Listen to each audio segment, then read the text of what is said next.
এই মেরে ফেলি। পচা মরিয়া হয়ে এক হাত চেপে ধরে পঞ্চার। সে ছায়ামূর্তি আরো শক্ত করে আঁকড়ে ধরে। পঞ্চার শরীর কাঁপুনি দিয়ে ওঠে। সে বুঝতে পারে তার শরীরের শক্তি যেন শুষে নিচ্ছে কেউ। তার চোখ বিস্ফারিত হয়, আর সে চিৎকার করার চেষ্টা করেও কোনো শব্দ করতে পারে না।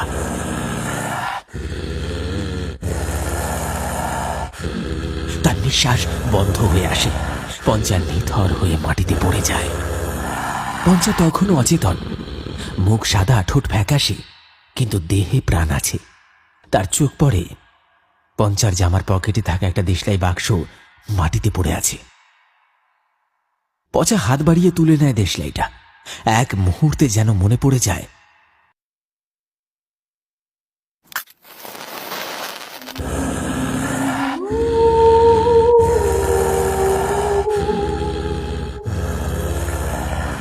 একদিন এই আগুনে পুড়ে তুই মরেছিলিস, এখনো তোর মুক্তি হয়নি।